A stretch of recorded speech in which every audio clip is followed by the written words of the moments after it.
नमस्कार, माझ्या माय क्रिएटिव्हिटी या चॅनलवर तुमचे सर्वांचे खूप खूप स्वागत आहे।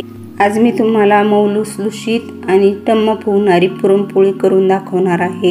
पुरणपोळी करताना बरेच वेळा पुरणपोळ्या फाटतात, तर त्या फाटू नये म्हणून काय करावे आणि अगदी परफेक्ट पद्धतीने पुरण कसे बनवायचे, पुरणपोळी मऊ लुसलुशीत होण्यासाठी पीठ कसे मळायचे याची माहिती सुद्धा मी तुम्हाला या व्हिडिओमध्ये दाखवणार आहे। आणि कटाची सुवासिक आणि स्वादिष्ट आमटी कशी करायची हे सुद्धा दाखवणार आहे।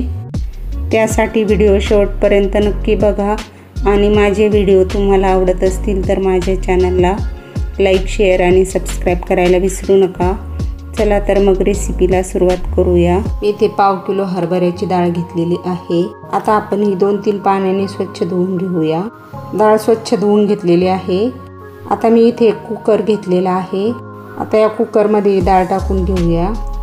आता यामध्ये जवळपास दुप्पट पाणी घालूया, म्हणजे आपल्याला कटाच्या आमटीसाठी पाणी मिळेल आणि पुरणाचा रंग छान पिवळा यावा म्हणून यामध्ये पाऊण छोटा चमचा हळद घातलेली आहे आणि अगदी थोडंसं मीठ मी यामध्ये घातलेलं आहे।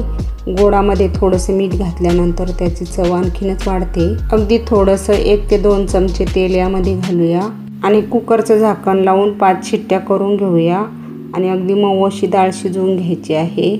आता आपण गॅसवर कुकर ठेवून डाळ शिजायला ठेवूया। 5 शिट्ट्या करून घेतलेल्या आहेत आणि कुकरची आता वाफ गेलेली आहे आणि बघू शकता डाळ छान शिजलेली आहे। आता मी इथे खाली मोठं भांडं ठेवलेलं आहे। आता त्याच्यावर एक चाळणी ठेवूया आणि आता शिजवलेली डाळ त्याच्यावर ओतून घेऊया आणि यामधलं सगळं पाणी आपल्याला काढून घ्यायचं आहे कटाच्या आमटीसाठी। आणि आता कुकरमध्ये थोडंसं पाणी घालून विसळून मी यावर टाकत आहे, म्हणजे डाळीचं आणखी पाणी आपल्याला कटाच्या आमटीसाठी मिळेल। आता या डाळीमधलं सर्व पाणी निथळून गेलेलं आहे आणि आता आपण हे पाणी बाजूला ठेवूया कटाच्या आमटीसाठी। आता ही डाळ आपल्याला पुन्हा एकदा शिजवून घ्यायची आहे, त्यासाठी मी कुकरमध्येच टाकलेली आहे। तुम्ही एखाद्या जाड बुडाच्या पातेल्यामध्ये शिजवून घेऊ शकता। पाव किलो डाळीसाठी मी इथे 200 ग्रॅम साखर घेतलेली आहे। मी पुरणामध्ये साखर वापरलेली आहे, तुम्ही साखरेऐवजी गुळही वापरू शकता। आता ही डाळ आणि साखर अशी पळीने आपण थोडीशी स्मॅश करून घेऊया। हरभऱ्याची डाळ आणि साखर चांगली स्मॅश करून घेतलेली आहे, म्हणजे ती लवकरही शिजते आणि एकजीवही होते। आता आपल्याला हे पुरण परत एकदा शिजवून घ्यायचं आहे। आता मी गॅसची फ्लेम मोठी ठेवलेली आहे आणि आपल्याला सतत अधूनमधून हलवत राहायचं आहे आणि पुरण चांगलं कोरडं होईपर्यंत शिजवून घ्यायचं आहे। आता पुरण बरंचसं शिजलेलं आहे, जवळपास कोरडं होत आलेलं आहे। आता गॅसची फ्लेम कमी करायची आहे आणि कमी फ्लेमवरच आपल्याला ते शिजवून घ्यायचं आहे।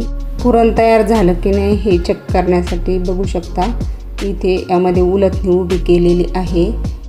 उलथणी उभी केल्यानंतर ती पडत आहे, म्हणजे पुरण आपल्याला अजून थोडंसं शिजवून घ्यायची गरज आहे।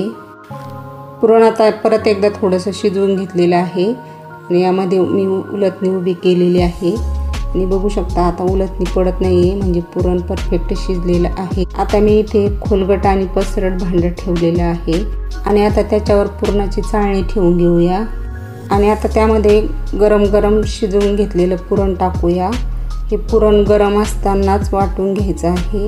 मी इथे स्मॅशर वापरलेला आहे, तुम्ही एखादा ग्लास, वाटी, तांब्या वापरू शकता। अगदी 5 ते 7 मिनिटात हे पुरण गरम गरम असतानाच तयार होतं।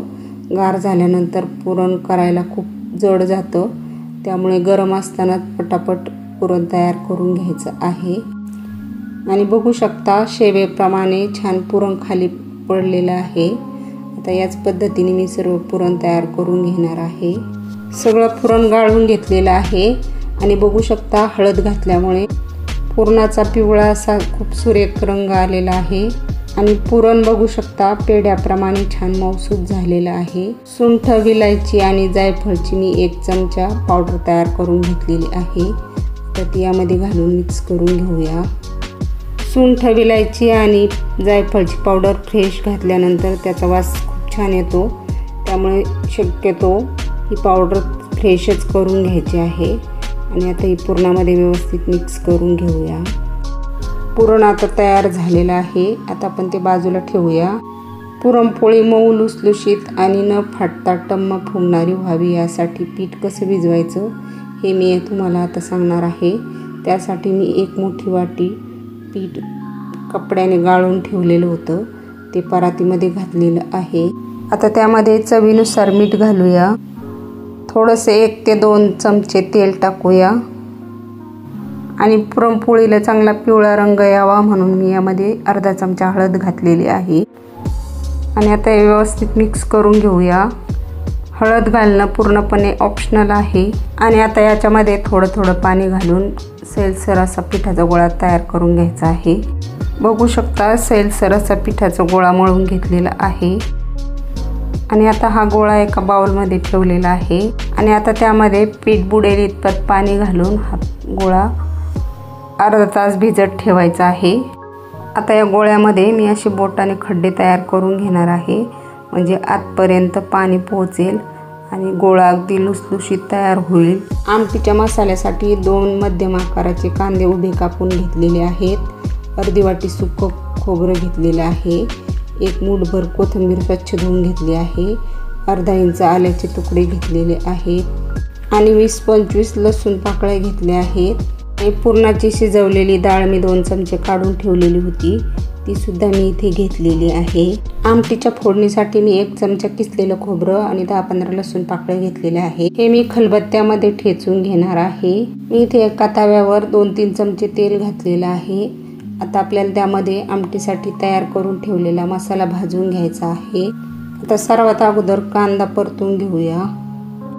आता सर्व कांदा तव्यावर टाकून चांगला लालसर होईपर्यंत परतून घेऊया। कांदा चांगला लालसर होईपर्यंत परतून घेतलेला आहे। आता आपण तो तव्याच्या एका साईडला लावून ठेवूया किंवा तुम्ही ताटामध्ये काढून ठेवू शकता। आता यामध्ये आल्याचे तुकडे घालूया, खोबरं घालूया आणि लसूण घालूया आणि आता हे थोडंसं लालसर होईपर्यंत परतून घेऊया। खोबरं थोडंसं लालसर झालेलं आहे आणि आता यामध्ये ही डाळ सुद्धा टाकून घेऊया आणि आता हा सर्व मसाला एकत्र करून मिक्स करून घेऊया आणि 2 मिनिट आणखीन परतून घेऊया। कोथिंबीर सोडून सगळा मसाला मी भाजून घेतलेला आहे। आता हा सर्व मसाला आपण ताटामध्ये काढून घेऊया। सर्व मसाला काढून घेतलेला आहे, आता तो थंड करून घेऊया। खोबरं आणि लसूण मी खलबत्त्यामध्ये ठेचून घेतलेलं आहे। भाजून घेतलेला मसाला गार झालेला आहे। आता आपण हा सर्व मिक्सरमध्ये घालूया आणि यामध्ये थोडंसं पाणी घालून बारीक अशी पेस्ट तयार करून घ्यायची आहे। मसाला वाटून झालेला आहे।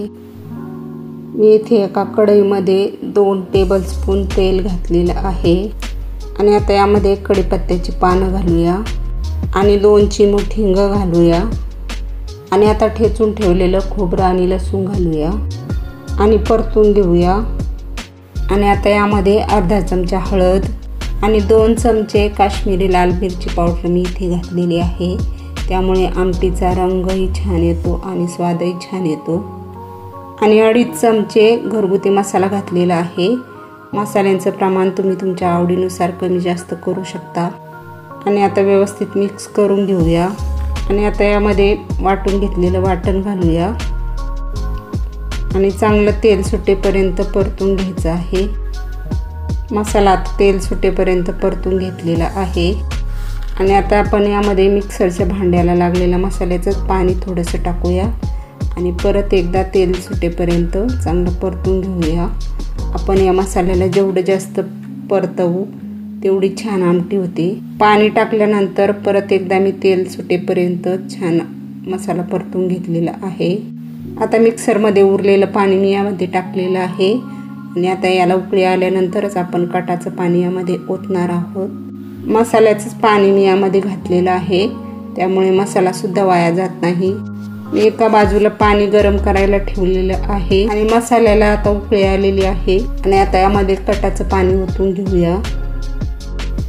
कटाचं पाणी ज्या भांड्यामध्ये होतं त्या भांड्यामध्येच मी गरम पाणी ओतून घेतलेलं आहे, तर ते यामध्ये ओतूया। तुम्हाला आमटी कितपत पातळ हवी त्या प्रमाणात तुम्ही थोडंफार पाण्याचं प्रमाण कमी जास्त करू शकता। आता चवीनुसार मीठ घालूया। आता वरून थोडीशी कोथिंबीर टाकूया आणि आता ही आमटी गॅसच्या लो फ्लेमवर 7-8 मिनिटे उकळवून घ्यायची आहे। 7-8 मिनिट झालेले आहे. आमटी छान उकळलेली आहे आणि बघू शकता मस्त अशी तर्री आलेली आहे आणि घरभर छान सुवास सुटलेला आहे. आता पुन्हा एकदा आपण याच्यावर थोडीशी कोथिंबीर टाकून घेऊया. जबरदस्त चवीची कटाची आमटी तयार झालेली आहे. आता आपण गॅस बंद करूया आणि पुरणपोळी करून घेऊया. पीठ भिजून अर्धा तास झालेला आहे. पीठ चांगलं भिजलेलं आहे. आता आपण ते परातीत काढून घेऊया आणि आता हाताने व्यवस्थित पुन्हा एकदा मळून घेऊया. बघू शकता थोडंसं पीठ पातळ झालेलं आहे आणि मऊ लुसलुशीत झालेलं आहे. अशा पद्धतीने चांगलं मळून घ्यायचं आहे. आता थोडंसं तेल लावून परत एकदा मळून घेऊया. पीठ खूपच पातळ झालेलं आहे, तर आपण यामध्ये आता थोडंसं पीठ घालून व्यवस्थित करून घेऊया. आता यामध्ये मी थोडंसं पीठ घालून, पीठ हाताला चिकटणार नाही एवढं मी पीठ घालणार आहे आणि हे पीठ व्यवस्थित मळून घेणार आहे. बघू शकता थोडंसं पीठ घालून मळून घेतल्यानंतर लुसलुशीत असं पीठ तयार झालेलं आहे आणि हाताला चिटकत सुद्धा नाही आहे. आता आपण हे पीठ बाउलमध्ये ट्रान्सफर करून घेऊया. त्यासाठी मी बाउलला थोडंसं तेल लावून घेतलेलं आहे, म्हणजे पीठ खाली चिकटणार नाही. आता आपण हे पीठ बाउलमध्ये काढून घेऊया. आता आपण पुरणपोळ्या तयार करून घेऊया. त्यासाठी मी या पिठामधला एक छोटा गोळा पिठाचा हात लावून काढून घेतलेला आहे. आता हा गोळा पिठामध्ये व्यवस्थित घोळवून घेऊया आणि पोळपाटावर असा मळून गोल करून घेऊया आणि आता हातावर असा गोल करून घेऊया. पिठाचा गोळा तयार करून घेतलेला आहे. तर आपण एक पुरणाचा गोळा तयार करून घेऊया. पिठाच्या गोळ्यापेक्षा थोडासा मोठा आपण पुरणाचा गोळा तयार करून घेणार आहोत. पिठाच्या उंड्याच्या दुप्पट मी पुरणाचा गोळा तयार करून घेतलेला आहे. आता या पिठाच्या उंड्याची अशा पद्धतीने वाटी तयार करून घ्यायची आहे. कडेला पातळ करायचे आहे आणि मध्ये जाड ठेवायचे आहे. आता वाटीच्या मध्ये थोडंसं पीठ टाकून घेऊया आणि आता वाटीच्या मध्ये हा पुरणाचा गोळा ठेवूया आणि असा हाताने दाबून पीठ वरती आणायचं आहे. बघू शकता या पद्धतीने पुरण असं दाबून गोळा बंद करून घ्यायचा आहे. आपण मोदक करतो त्याप्रमाणे हा गोळा बंद करून घ्यायचा आहे. बघू शकता या पद्धतीने जवळ आणून असं बंद करून घ्यायचं आहे. आणि आता हे वरचं पीठ तुम्ही काढून ठेवू शकता किंवा असंच यामध्ये दाबून द्यायचं आहे. आता परत एकदा या उंड्याला पीठ लावून घ्यायचं आहे. मी इथे वरून लावण्यासाठी गव्हाचं पीठच वापरलेलं आहे. तुम्ही तांदळाचं पीठ देखील वापरू शकता आणि पीठ मळण्यासाठी तुम्ही फक्त गव्हाच्या पिठाऐवजी अर्धा मैदा आणि अर्धा गव्हाचं पीठसुद्धा वापरू शकता. आणि आता हा उंडा हाताने व्यवस्थित असं थापून घ्यायचा आहे, म्हणजे पुरण कडेपर्यंत पोहोचतं. बघू शकता या पद्धतीने अलगद हाताने असं पसरवून घ्यायचं आहे. आणि आता याच्यावर थोडंसं पीठ भरभरून घ्यायचं आहे आणि उलटसुलट करून पुरणपोळी लाटून घ्यायची आहे. आणि पुरणपोळी लाटताना अगदी अलगद लाटून घ्यायची आहे, म्हणजे ती फाटणार नाही. तुम्ही या पद्धतीने पुरणपोळी नक्कीच करून बघा. अजिबात फाटणार नाही आणि अगदी टम्म फुगते, अगदी मऊ लुसलुशीत होते. आता अशा पद्धतीने हळूहळू लाटणं सगळ्या बाजूला सारख्या पद्धतीने फिरवत राहायचं आहे आणि पोळी पातळसर लाटून घ्यायची आहे. मी एका बाजूला तवासुद्धा गरम करायला ठेवलेला आहे. गरज वाटली तर पोळी उलटसुलट करून घ्यायची आहे आणि थोडंसं पीठ लावायची गरज वाटली तर पीठसुद्धा लावून घ्यायचं आहे. बघू शकता उलटसुलट करून पोळी पातळसर लाटून घेतलेली आहे आणि पुरण कडेपर्यंत पोहोचलेलं दिसत आहे. बघू शकता तवा मी तापायला ठेवलेला होता. आता तवा चांगला तापलेला आहे, तर त्याच्यावर पुरणपोळी टाकून घेऊया. अर्ध्या मिनिटानंतर पुरणपोळीला असे फुगवटे आलेले आहेत. आता आपण ती हाताने उलटवून घेऊया. अगोदर पुरणपोळी हातानेच उलटवून घ्यायची आहे, म्हणजे उलटणी त्यामध्ये अडकून पुरणपोळी फुटत नाही. आणि पुरणपोळी भाजताना नेहमी गॅसची फ्लेम मोठीच ठेवायची आहे, म्हणजे पुरणपोळी अगदी व्यवस्थित भाजली जाते. गॅसची फ्लेम बारीक केली तर पुरणपोळी कडक होईल. आणि आता बघू शकता पुरणपोळी फुगायला लागलेली आहे. आता परत एकदा आपण उलटवून घेऊया आणि आता याला तूप लावून घेऊया. तुपाऐवजी काही जण याला तेलसुद्धा लावतात आणि खाताना तूप लावून खातात. आणि परत एकदा पलटवून घेऊया। बघू शकता टम्म अशी पुरणपोळी फुगलेली आहे। आणि आता आपण ही पुरणपोळी चांगली भाजून घेऊया। तुम्हाला लालसर हवी असेल तर तुम्ही लालसर भाजून घेऊ शकता। आणि आता पुरणपोळीच्या दोन्ही बाजू उलटपालट करून भाजून घेऊया। तुम्ही या पद्धतीने नक्कीच ही पुरणपोळी करून बघा। नक्कीच न फाटता टम्म फुगणारी मऊ लुसलुशीत पुरणपोळी तयार होणार। बघू शकता पुरणपोळी भाजून झालेली आहे आणि अगदी मऊ लुसलुशीत पुरणपोळी तयार झालेली आहे। तुम्ही या पद्धतीने नक्कीच ही पुरणपोळी करून बघा। आता या पद्धतीने मी बाकीच्या सर्व पुरणपोळ्या तयार करून घेणार आहे। अगदी मऊ लुसलुशीत आणि ओठाने चावून खाता येतील इतक्या मऊ अशा पुरणपोळ्या तयार झालेल्या आहेत। बघू शकता पुरणपोळीचा कवर एकदम पातळ झालेला आहे आणि अगदी भरपूर पुरण आहे। आता मी तुम्हाला हातामध्ये पोळी घेऊन दाखवते। बघू शकता अगदी मऊ लुसलुशीत अशी पुरणपोळी तयार झालेली आहे। कोणत्याही सणावाराला किंवा तुमच्याकडे पाहुणे येणार असतील तर तुम्ही या पद्धतीने नक्कीच ही मऊ लुसलुशीत पुरणपोळी आणि सुवासिक कटाची आमटी नक्कीच करून बघा। तुम्हाला माझी ही रेसिपी आवडली असेल तर मला कमेंटद्वारे जरूर कळवा।